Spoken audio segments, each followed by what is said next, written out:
Hello meet mister Mithun. நான் தான் meet mister Mithun அப்படின்னு ஒரு சேனல் இருக்குது, ட்ரால் சேனல். மித்துன்ஸ் பாட்காஸ்ட் சேனலுக்கு உங்களை வரவேற்கிறேன். ஒரு பெரிய கேப்புக்கு அப்புறம் நம்மலாம் மீண்டும் சந்திக்கிறோம். நான் கொஞ்சம் வீட்டுக்கு போயிருந்தேன், கொஞ்சம் லாங் கேப்லாம் எடுத்துக்கிட்டேன், அதனால தான். சரி, இந்த வீடியோவில் நம்ம என்ன பேச போகிறோம் அப்படின்னா, நான் வந்து ஒரு ரீல்ஸ் பார்த்தேன், அதுக்கப்புறம் நான் க்ரோம்லேயும் போய் படித்து பார்த்தேன். ஒருத்தர் வந்து ஒரு ரிசர்ச் பண்ணியிருக்கார். அமெரிக்காவில் நடத்தப்பட்ட ஒரு ரிசர்ச்சில் உங்களோட லவ்வை வந்து மாஸ்டர் பண்ணணும் அப்படின்னா அதுக்கு சில ஹேபிட்ஸ் இருக்குது. குறிப்பாக ஒரு 4 ஹேபிட்ஸ் இருக்குது. அந்த 4 விஷயத்தை நீங்கள் ஃபாலோ பண்ணிங்க அப்படின்னா உங்களோட relationship, be it love or marriage relationship வந்து ரொம்ப ஸ்ட்ராங்காக இருக்கும் அப்படின்னு சொல்லிட்டு அந்த ரிசர்ச்சில் வந்து கண்டுபிடிக்கப்பட்டிருக்கிறது. இதில் கண்டுபிடிக்கிறதுக்குலாம் ஒன்றும் இல்லை, பேசிக்கான விஷயங்கள் தான்.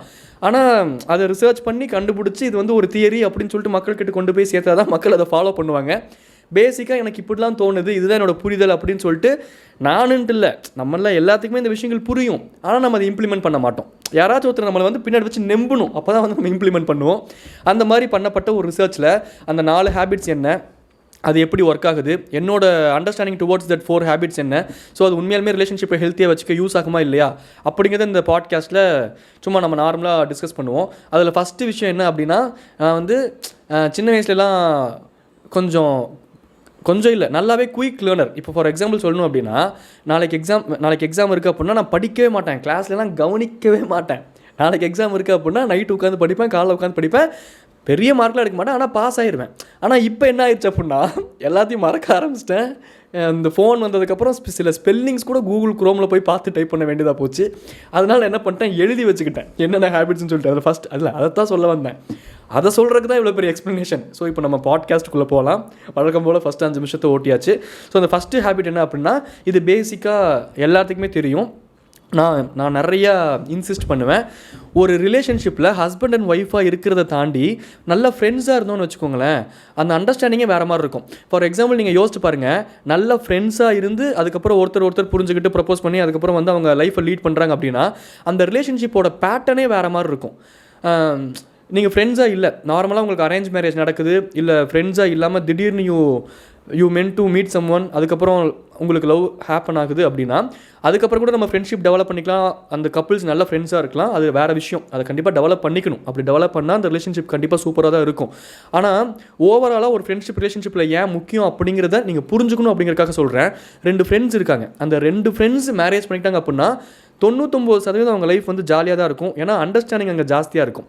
ஏன்னா ஒரு ரிலேஷன்ஷிப்னு நம்ம குதிக்கும்போது ஆப்போசிட்டில் இருக்க பர்சனை பற்றின ஒரு புரிதல் வரக்கு முன்னாடி நம்மளுக்கு நிறைய இன்செக்யூரிட்டிஸ் இருக்கும், நமக்கு ஒரு பார்வை இருக்கும். நம்ம சில வாழ்க்கையில் வாங்கின அடிகளை வச்சு தான் நம்ம ஆப்போசிட் பர்சனை வந்து நம்ம ஜட்ஜ் பண்ணுவோம். தெரிஞ்சோ தெரியாமலோ நம்ம ஜட்ஜ் பண்ணி தான் ஆகணும். நம்ம எண்ட் ஆஃப் த டே ப்ராக்டிக்கலாக நம்ம யோசிச்சு பார்த்தோம் அப்படின்னா. ஆனால் ஃப்ரெண்ட்ஷிப் இருக்கிற இடத்துல அந்த ரிலேஷன்ஷிப்பில் முன்னாடியே ஃப்ரெண்ட்ஷிப் இருந்துச்சு, அதுக்கப்புறம் அது ரிலேஷன்ஷிப்பாக மாறுச்சு அப்படின்னா ஜென்ரலாக நம்ம ஃப்ரெண்ட்ஷிப் அப்படின்னாலும் நீங்கள் யோசிச்சு பாருங்களேன், நம்ம ஏன் தொட்ட தொண்ணூறுக்கும் எடுத்தோன்னு ஃப்ரெண்டுக்கிட்ட ஓடுறோம்?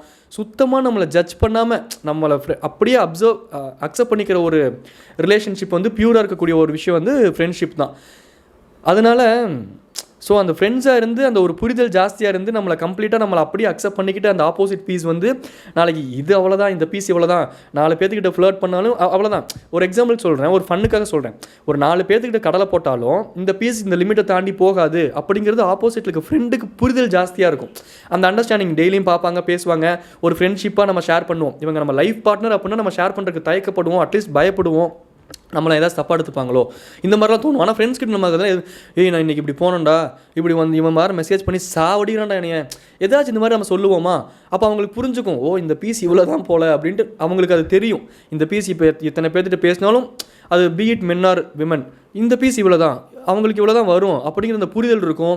அந்த புரிதல் வந்தோடனே அந்த அண்டர்ஸ்டாண்டிங் ஜாஸ்தியானோடனே நாளைக்கு நம்மளுக்கு பெரிய டவுட்ஸ் இருக்காது, நம்மளுக்கு எந்த விதமான இன்செக்யூரிட்டிஸும் டெவலப் ஆகாது. ஸோ இப்போ ஃப்ரெண்ட்ஸ் வந்து கப்புள்ஸாக மாறினா தான் இது ஒர்க் அவுட் ஆகுமா? கப்புள்ஸ்லாம் வந்து ஃப்ரெண்ட்ஸாக மாற முடியாதா அப்படின்னா கப்புள்ஸும் வந்து ஃப்ரெண்ட்ஸாக மாறலாம்.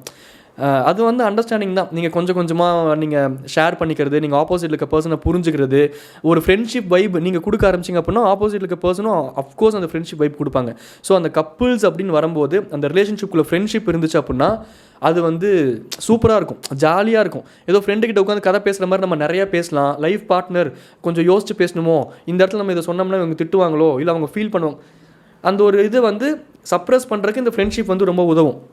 ஸோ ஃபஸ்ட் பாயிண்ட் வந்து சூப்பர் பாயிண்ட் தான். அதனால் உங்கள் ரிலேஷன்ஷிப்பில் நீங்கள் இருந்தீங்க, இல்லை இருக்க போகிறீங்க, ரிலேஷன்ஷிப்புக்குள்ளே போக போகிறீங்க அப்படின்னா, இல்லை ஆல்ரெடி உங்களுக்கு ஏதாச்சும் ஃப்ரெண்டெல்லாம் இருக்கான் அப்படின்னா அவன் ஏதாச்சும் உங்களை ப்ரப்போஸ் பண்ணுறான், இல்லை அவள் ஏதாச்சும் உங்களை ப்ரப்போஸ் பண்ணுறா, அந்த மாதிரிலாம் நீங்கள் தாராளமாக கன்சிடர் பண்ணல சொல்கிறேன். ஏன்னா ஃப்ரெண்ட்ஷிப் வந்து ரிலேஷன்ஷிப்பில் ரொம்பவே ஒர்க் அவுட் ஆகும்.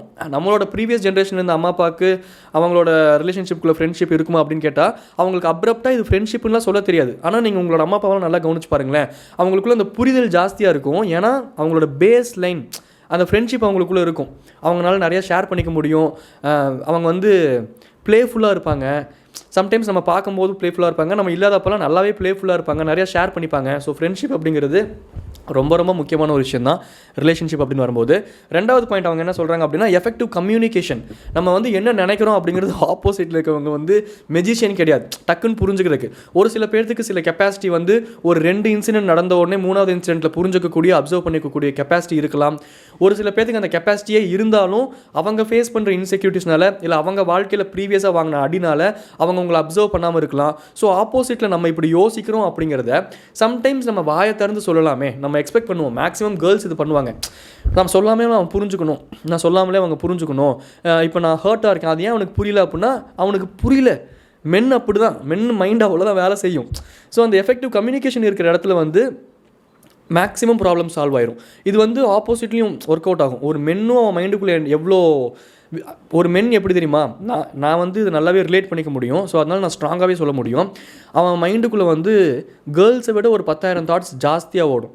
ஆனால் எண்ட் ஆஃப் த டே அவன் வந்து வெளியே யார்ட்டையாச்சும் சொல்லணும் அப்படின்னா அவன் ஜட்ஜ் பண்ணப்படுவான். அப்படிங்கிறனாலேயே அவன் அதை உள்ளுக்குள்ளே தேக்கி வச்சு அவன் ஒய்ஃப் கிட்ட கூட அவன் சொல்லணும்னு நினச்சாலும் இதுக்கு முன்னாடி அவன் அந்த சொசைட்டியை ஃபேஸ் பண்ணனால அவனுக்கு அது ஹேபிட்டாகவே மாறிடும். உள்ளுக்குள்ளேயே வச்சுக்கிறது ஹேபிட்டாகவே மாறிடும். ஸோ அந்த ஆப்போசிட்டில் இருக்க ஒய்ஃப் தான் கொஞ்சம் கொஞ்சமாக, இல்லை ஆப்போசிட்டில் இருக்க அந்த பார்ட்னர் தான் கொஞ்சம் கொஞ்சமாக அதெல்லாம் பிரேக் டவுன் பண்ணி நீ என்கிட்ட எதுனாலும் சொல்லலாம், நான் உன்னை ஜட்ஜ் பண்ண மாட்டேன், நான் உன்னை வீக்காக ஃபீல் பண்ண வைக்க மாட்டேன், உன் மண்டைக்குள்ளேயே போட்டு குழப்பிக்காத, இந்த மாதிரியான விஷயங்கள்லாம் வந்து கொஞ்சம் உட்காந்து நிதானமாக ஓப்பனாக ஈகோலாம் இல்லாமல் பேசி கம்யூனிகேட் பண்ணோம் அப்படின்னாலே இங்கே முக்கால்வாசி பிரச்சனை முடிஞ்சுது. மென்னுக்கு அந்த நீங்கள் ஒரு அஷூரன்ஸ் கொடுத்துட்டிங்க அப்படின்னாலே அவன் கொஞ்சம் கொஞ்சமாக உங்ககிட்ட கம்ஃபர்டபுள் ஆகி கம்யூனிகேட் பண்ண ஆரம்பிச்சிட்டான் அப்படின்னாலே அவன் நிறைய கம்யூனிகேட் பண்ண ஆரம்பிப்பான். ஸோ நீங்களுமே ஒன்று உங்கள் மைண்டில் ஒன்று ஓடிக்கிட்டு இருக்கும், அதை புரிஞ்சு நடந்துக்கணும்னா அதான் சொல்கிறேனே, மென் வந்து கேர்ள்ஸ் அளவுக்கு அந்த நுணுக்கமாலாம் ஒரு விஷயத்தை அப்சர்வ் பண்ணுறதுக்கு அவனுக்கு வராது. அவனுக்கு சொன்னால் அவன் கேர் பண்ணக்கூடிய டைப்பு தான். ஆனாலும் சொல்லாமல் புரிஞ்சுக்கணும் அப்படின்னா what bro, it's very wrong bro அப்படின்னா மெஜிஷியனா. அதெல்லாம் அவ்வளோதான். இந்த புரிதெல்லாம் இருந்துச்சு அப்படின்னாலே ஒரு விமனோட மைண்ட் வேறு மாதிரி ஒர்க் ஆகும், ஒரு மென்னோட மைண்ட் வேறு மாதிரி ஒர்க் ஆகும். அந்த ஒரு சைக்கிள் இருக்கும்போது, அந்த ஒரு பீரியட்ஸ் இருக்கும்போது விமன் வந்து lots of emotions go through பண்ணுவாங்க. அவங்களுக்கு அந்த ஃப்ளக்சுவேஷன்ஸ் இருக்கும் மூடில்.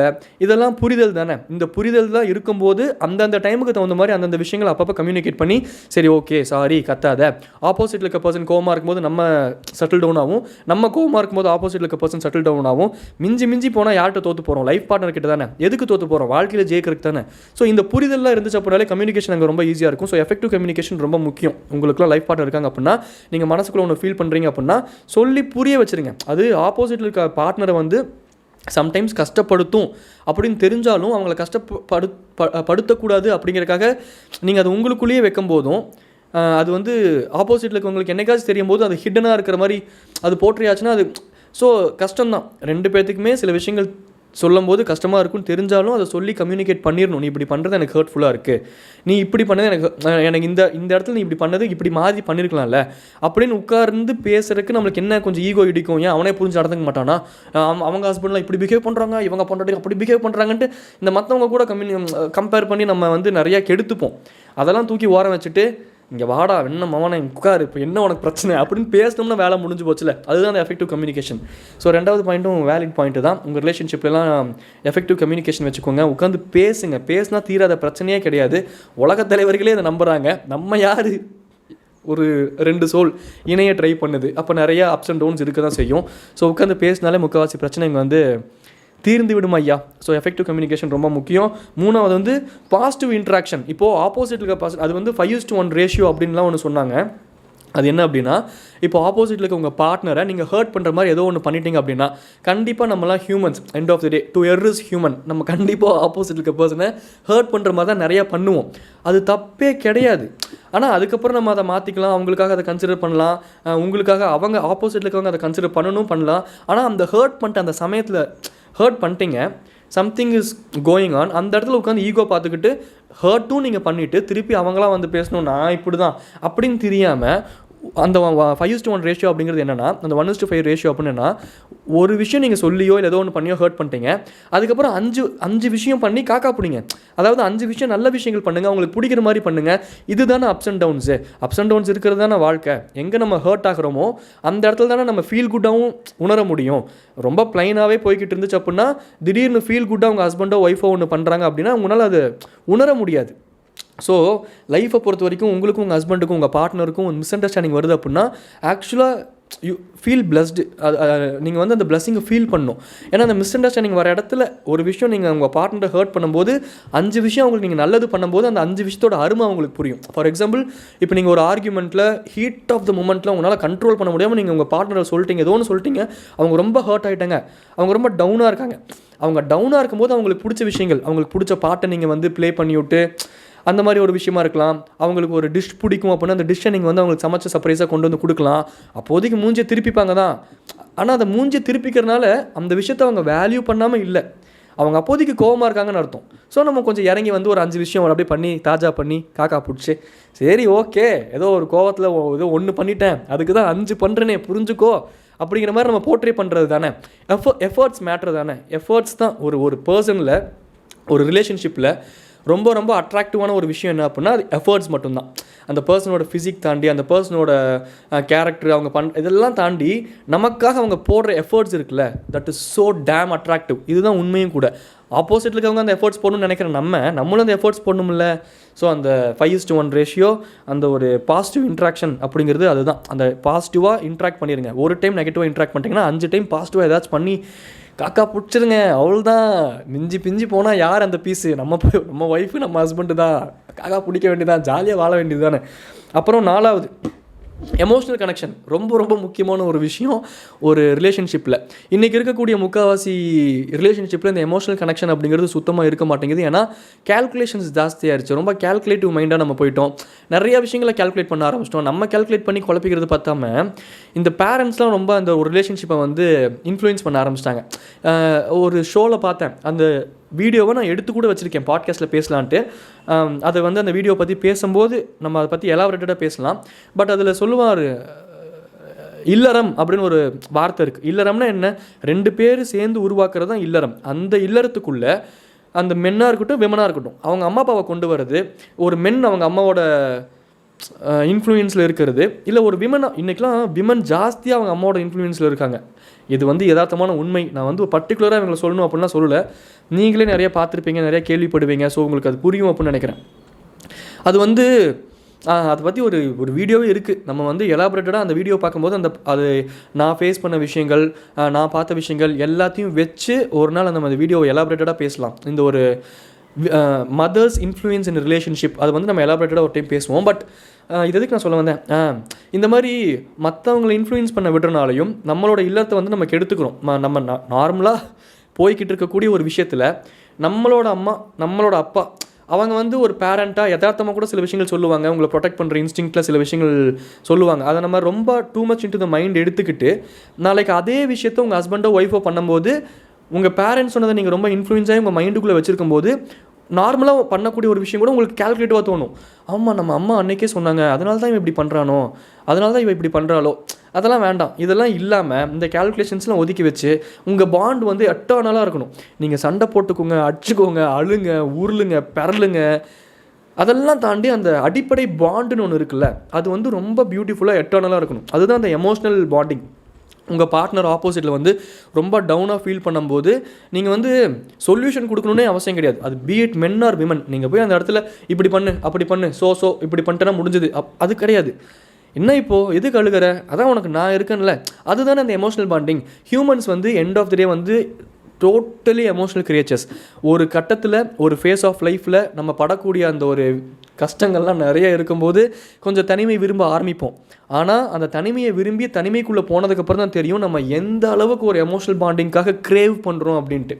So end of the day humans எல்லாமே வந்து ஒரு எமோஷ்னல் கிரியேச்சர்ஸ் தானே. அப்போது நம்ம எதிர்பார்க்குறோம்ல, எனக்குன்னு யாராச்சும் இருக்க மாட்டாங்களா, இப்போ நான் இவ்வளோ டவுனாக ஃபீல் பண்ணுறேன், எனக்குன்னு ஒரு வார்த்தை 2 வார்த்தை சப்போர்ட் பண்ணி, அவ்வளோதான் நம்ம எதிர்பார்க்குறது.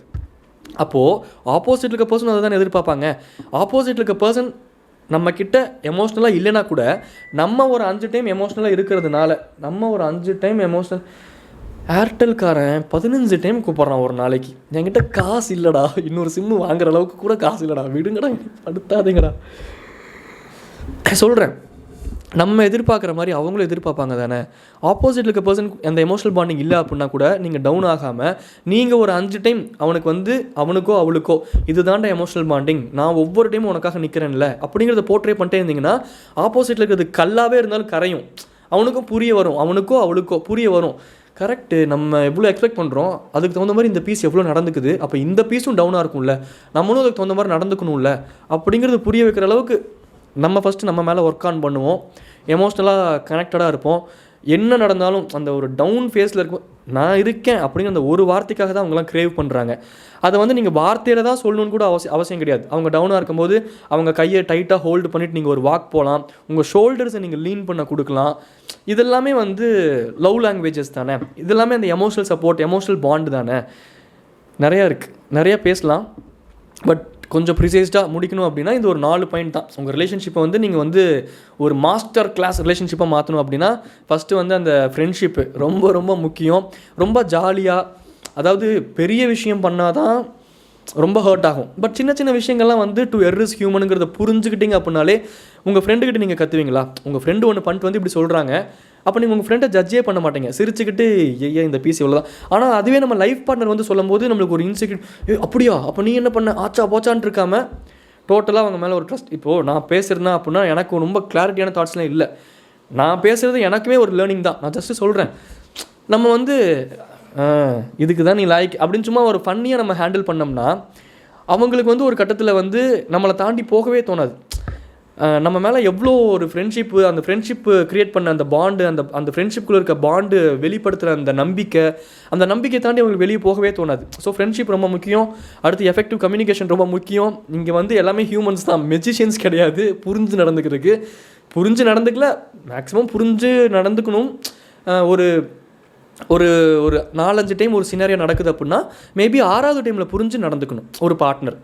ஆனால் அந்த 4-5 டைம் கொஞ்சம் எக்ஸ்பிளைன் பண்ணலாமே, கொஞ்சம் சொல்லலாமே, எனக்கு இதுதான் வேணும், ஏன் இப்படி பண்ண மாட்டேங்கிற, நான் இப்படிலாம் ஃபீல் பண்ணுறேன், நீ இப்படி பண்ணியிருக்கலாம்ல அப்படின்னு சொன்னோம்னா ஆப்போசிட்டுக்கு உங்களுக்கு அட்லீஸ்ட் யோசிக்க தோணும்ல. ஸோ அந்த எஃபெக்டிவ் கம்யூனிகேஷன் ரொம்ப முக்கியம். நம்மளுக்கு என்ன வேணும், என்னென்ன பண்ணலாம், ஃப்யூச்சர்ஸ் பிளான்ஸ் என்ன பண்ணலாம், அதெல்லாம் கொஞ்சம் உட்காந்து பேசணும் அப்படின்னா அந்த பாண்டிங் ரொம்ப ஸ்ட்ராங் ஆகும். அந்த கம்யூனிகேஷன் இருக்க அந்த பாண்டிங் ஸ்ட்ராங் ஆகும். எப்படியும் கப்புள்ஸ்க்கு நடுவில் ஒரு சைலண்ட்டான ஒரு ஃபேஸ் வரும். ஒரு ஆசை 60 நாள் மோகம் 30 நாள் அப்படின்னு இந்த தமிழில் ஒரு பழமொழி இருக்கிற மாதிரி அந்த ஒரு ஃபேஸ் முடிஞ்சதுக்கப்புறம் அந்த ஒரு ஸ்டார்டிங் இனிஷியல் ஹனிமூன் ஃபேஸ் அதெல்லாம் முடிஞ்சதுக்கு, ஹனிமூன் இல்லை அந்த ஹனிமூன் ஃபேஸ் சொல்கிறேன், ஹனிமூன் ஃபேஸ்லாம் முடிஞ்சதுக்கப்புறம் ஒரு சைலன்ஸ் அந்த ஒரு கேப்பை நிரப்பும்.